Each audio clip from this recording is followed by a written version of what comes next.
préparation d'un chantier en milieu naturel, prévention des dégradations sur les espèces et les milieux. L'objectif de cette capsule est de vous permettre de réduire au minimum les emprises du chantier. La durée sera d'environ 10 minutes. Cette formation se déroule en 4 parties. Espèces et milieux, le plan de chantier, faire vivre le plan de chantier, et enfin un quiz avec lequel vous pourrez tester vos connaissances.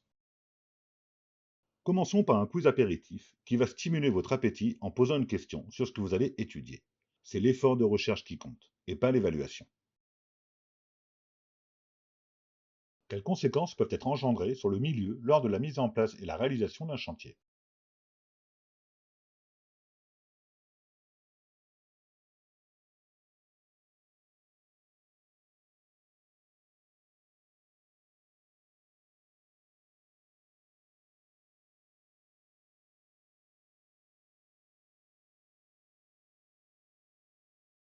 Avant d'aborder le plan de chantier, rappelons ce qu'est une espèce et un milieu.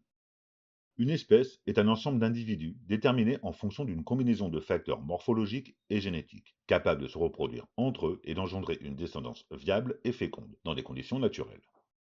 Milieu biotique et abiotique d'un individu, d'une espèce ou d'une population d'espèces comprend les facteurs qui ont une influence sur leur survie, leur développement et leur évolution.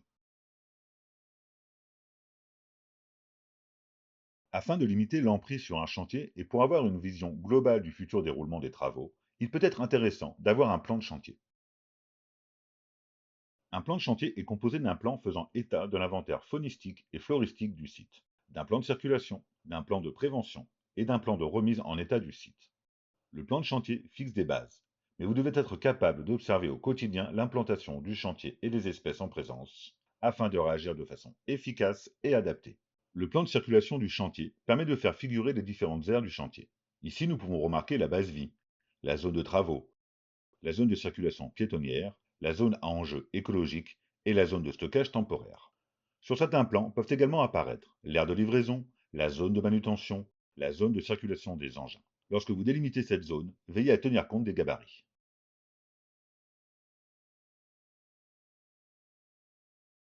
Une fois le plan de circulation établi, il est nécessaire de le faire vivre. Ce chapitre vous donne les clés afin de le matérialiser. En effet, le plan de chantier évolue avec le temps. Il se base sur l'observation du site en amont, la prise en compte de la météo et la concertation avec les propriétaires. L'ensemble des solutions dépend du milieu dans lequel se déroule le chantier, des espèces en présence et de la période d'intervention.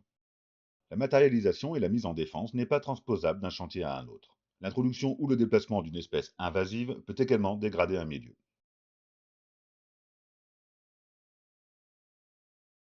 En résumé, le plan de circulation du chantier comprend les différentes aires du chantier, base vie, zone de travaux, aire de livraison, etc. Les zones de circulation des engins, les zones de circulation piétonnière, les zones à enjeu écologique et les zones de stockage temporaire. La matérialisation des secteurs à préserver n'est pas transposable d'un chantier à un autre.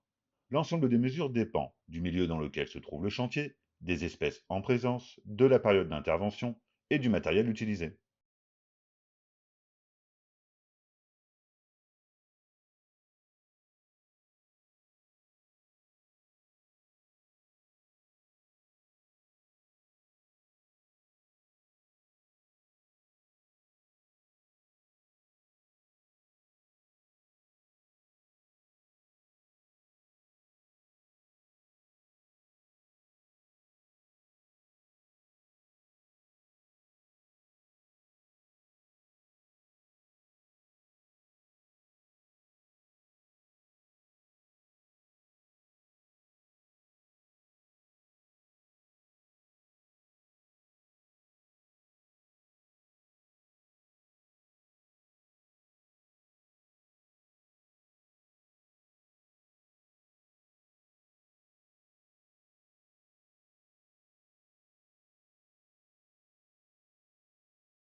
La zone à enjeu écologique est une zone abritant une espèce végétale ou animale à protéger ou alors un habit particulier à préserver. Le plan de circulation doit être validé par le donneur d'ordre et à faire vivre par les opérateurs au quotidien. Veillez à supprimer et évacuer l'ensemble des éléments de signalétique en fin de chantier, en restant vigilant jusqu'au repliement.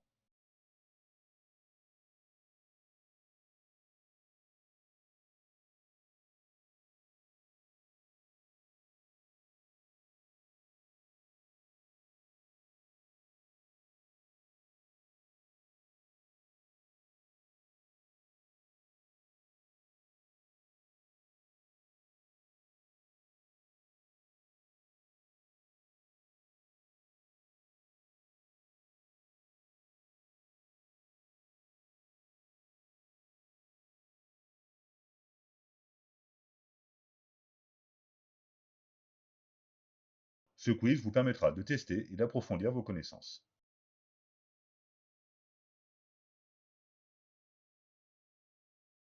Déplacez les cibles sur le plan de circulation.